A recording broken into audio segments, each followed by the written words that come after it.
A very warm welcome to the teaching for the Parish Evangelisation cells. The theme I have chosen is the Christian calling, the Christian identity. We have to know and be thoroughly convinced of who we are if we are to live accordingly. In other words, we need to know our calling if we are to live up to it becomingly.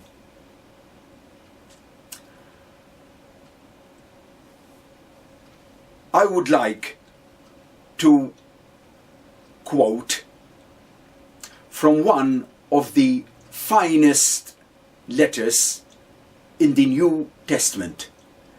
I'm referring to the letter of St. Paul to the Ephesians.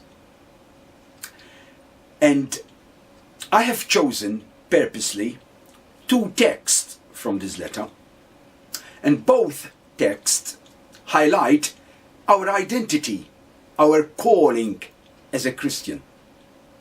What is our identity according to Paul? I quote,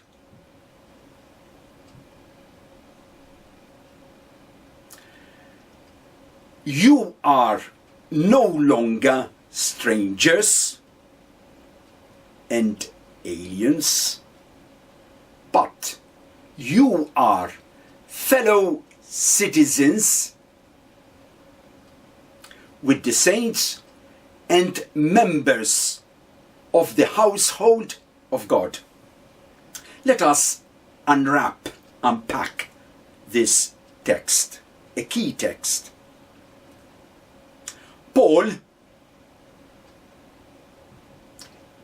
is using three different classes.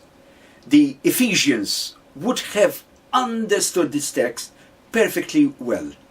Ephesus, in Roman times, was a class-ridden society. And the first class was the class of strangers, xenoi. Who were the strangers? They were complete foreigners with no rights or privileges. The second class was known as the class of aliens, paroikoi, hence the word parish, paroikos. They were residents in the city, but they were given customary privileges as neighbors. But then there were citizens, fellow citizens, sumpolitai, and they of course enjoyed this class full protection and rights. So Paul is saying to the Christians, you are fellow citizens with the saints, hagioi, and members of the household of God, oikeoi, powerful text. The second text, Paul exhorts the Ephesians, I encourage you, I beg you, I urge you to walk, which means to lead a life worthy of the calling to which you have been called.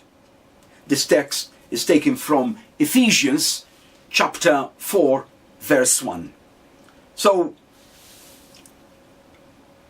my dear friends, what is our calling? What is our identity? We are called to lead a life as Christians in a manner worthy of our, number one, adoption. 2, holiness. And 3, unity, fellowship. Worthy, axios, Paul uses.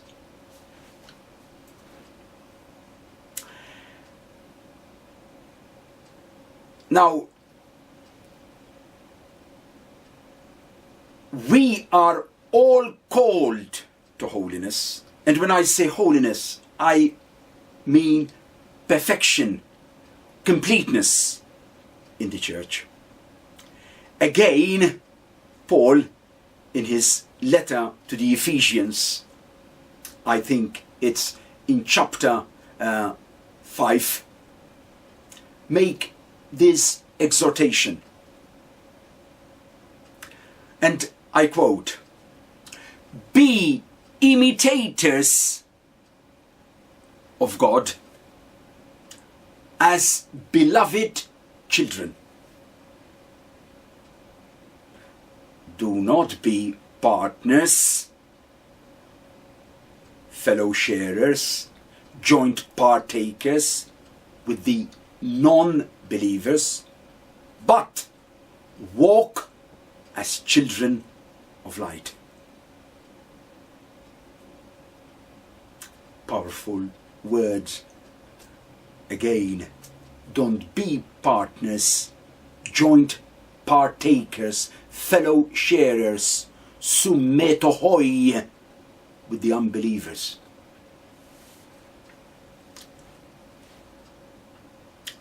On the 21st of November, we'll be celebrating the 52nd anniversary of one of the most important documents of the Second Vatican Council. And for me personally, it's a powerful document. It's called Lumen Gentium. The Church, it's a document on the Church, on the constitution of the Church, but it's called Lumen Gentium because Christ is the light of nations. And in this document, precisely in chapter 5, we have got again an exhortation, but also a highlight of our identity. First, I quote, "In baptism," the document says, "Christians truly become sons of God, daughters of God. Not only that, but sharers in the divine nature. In this way,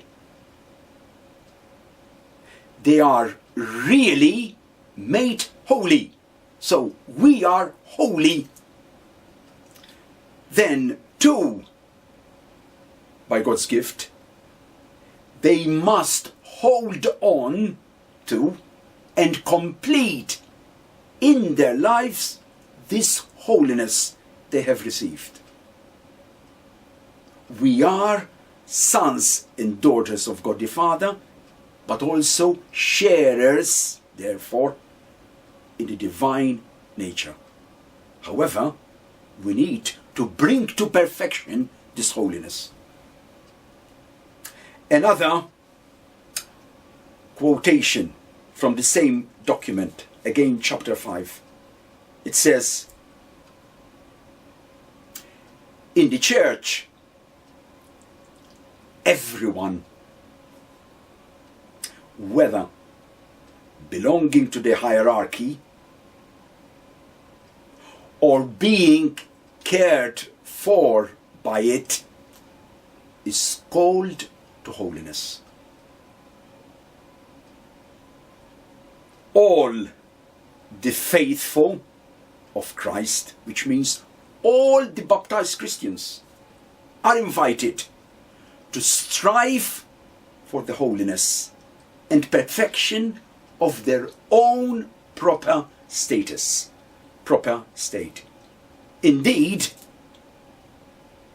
they have an obligation to so strive. And what was and what is the effect of this holiness? What does it beget when we Christians are holy? By this holiness as such, a more human manner of living is promoted in this earthly society, which means being Christian, the council is saying, is fully human. Being Christian is fully human. Now, I want you to address this question in the light of this theme I have chosen. Is the use of the things of this world and my attachment to them hindering me in my quest for perfect love, for perfection, for holiness? Am I coming to terms with the values of this world? In other words, am I becoming worldly? God bless.